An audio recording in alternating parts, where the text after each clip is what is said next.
Ahli psikologi Reni Kusumawardhani memberikan ulasan terkait kondisi kejiwaan Richard Eliezer saat menerima perintah Sambo untuk menembak Yosua. Hal ini diungkap saat Reni menjawab pertanyaan kuasa hukum Eliezer di persidangan kasus pembunuhan Brigadir Yosua. Reni menjelaskan dalam situasi ketakutan ada satu kondisi emosi yang memuncak, ketakutan yang luar biasa dan kepribadiannya yang belum matang. Di situ ada kepatuhan yang efeknya merusak. Ada kondisi kebatinan yang membuat dia merasa takut.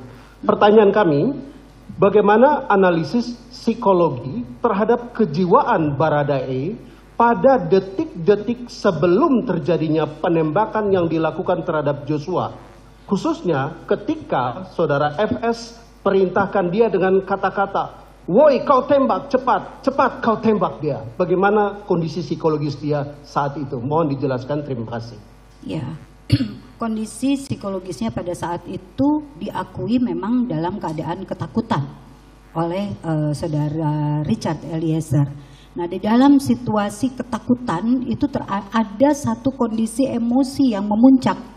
Nah, kalau kita bicara pada emosi, emosi itu bisa mengarahkan satu perilaku seseorang. Reaksi emosional di otak itu dapat mengaktifasi daerah otak lain untuk memulai sebuah aktivitas perilaku. Contohnya kalau takut, pilihannya bisa lari, bisa freeze. Kemudian kalau marah bisa memukul atau yang lainnya. Nah, di dalam hal ini pada kondisi Richard, ketakutan yang luar biasa, namun ciri kepribadiannya yang memang belum matang, keputusan perilakunya mematuhi. Ini yang disebut sebagai obedience destructive. Jadi ada kepatuhan yang efeknya memang merusak. Baik, terima kasih saudara ahli. Dalam perspektif psikologi, apakah Baradae masuk dalam kategori korban atau victim? Dalam hal ini korban tekanan mental atau kejiwaan, atau dalam istilah sekarang Baradae itu bisa dibilang kena mental dari kemarahan FS yang adalah seorang jenderal ketika itu. Kemarin ahli kriminologi menjelaskan bahwa Baradae masuk dalam kategori korban atau victim. Bagaimana menurut perspektif psikologi? Ya, di dalam relasi kuasanya memang dia bisa menjadi korban.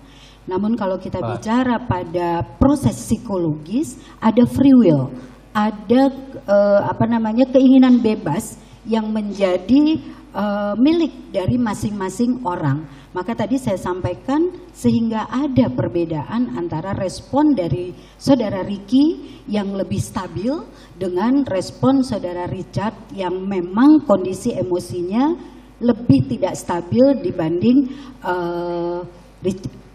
saudara Ricky. Demikian, jadi ada free will sebetulnya, ada keinginan bebas. Pada saat itulah kemudian seseorang mengambil keputusan menuruti atau tidak menuruti. Betul bahwa situasinya pada saat itu ada ketakutan yang luar biasa. Nah, saat inilah di dalam free will itu ada controlling emosi atau tidak, ada regulasi emosi atau tidak, itu tergantung pada tipologi kepribadian dari masing-masing orang. Jika ditanya apakah situasi itu membingungkan, menakutkan sehingga mendorong orang untuk patuh, bisa ya, bisa tidak. Demikian. Baik, terima kasih. Saudara ahli tadi menjelaskan bahwa Richard Eliezer itu memiliki tingkat kepatuhan yang sangat tinggi terhadap otoritas. Betul. Dan juga bahwa ada karakter destructive obedience dalam diri Richard, sehingga jika ada perintah dari pejabat yang secara pangkat jauh lebih tinggi, maka ada emosi yang kurang stabil, ada ketakutan, dan tidak berani menolak perintah dari atasan meskipun perintahnya melawan hukum. Pertanyaan kami, ya, dalam ilmu psikologi, ada orang seperti karakter Richard Eliezer ini. Ya, faktor mana yang lebih mendominasi? Apakah free will tadi atau destructive obedience yang ada pada diri Richard Eliezer? Ya, free will itu tadilah yang kemudian mengarahkan menjadi ke arah destructive obedience karena controlling emosi dan regulasi emosi akibat kepribadian dan emosinya yang tidak stabil itu. Demikian. Dan tipe yang seperti ini bisa terjadi yang kami sebut sebagai kepribadian yang berisiko.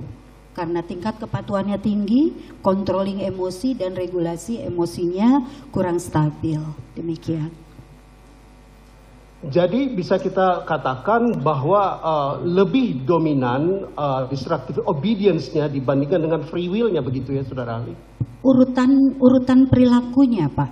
Jadi mula-mula ada perintah itu masuk sebagai bentuk informasi secara cepat di dalam proses pikirnya, proses otaknya. Di situ ada otak emosi yang membuat dia takut. Di situ ada otak rasional yang membuat dia punya free will untuk mempertimbangkannya. Nah, pada saat otak emosinya yang lebih dominan, disitulah kontrol emosi dan regulasi emosi menjadi berkurang. Nah, kondisi Richard Eliezer berada di dalam situasi ketakutan luar biasa yang tidak mampu dia kendalikan juga untuk menolak. Demikian, dan ini berelasi dengan free will tadi, Pak. Jadi tidak bisa dipisah-pisah. Baik, terakhir dari kami, apakah faktor tekanan atau perintah dari atasannya yang secara pangkat jauh lebih tinggi, itulah yang membuat Richard terkondisikan untuk tidak berani menolak perintah atasan meskipun perintah itu melawan hukum? Mohon penjelasan ahli lebih komprehensif terhadap hal ini. Betul. Terima kasih. Jadi adanya obedience, adanya kepatuhan yang tinggi, kemudian adanya satu motivasi dari dirinya untuk bisa terus berkembang di dalam kehidupan karirnya. Dan pada saat itu sosok yang melakukan memberi perintah itu adalah sosok atasannya, memang itu mempengaruhi ke otak emosi dan ke otak rasional. Kemudian di dalam dialognya itu otak rasionalnya dikalahkan oleh otak emosi yang ketakutan, sehingga kepatuhan itu yang lebih menonjol pada diri Richard Eliezer. Baik, terima kasih Saudara ahli. Penjelasan Anda sangat melegakan bagi kami sebagai penasihat hukum Richard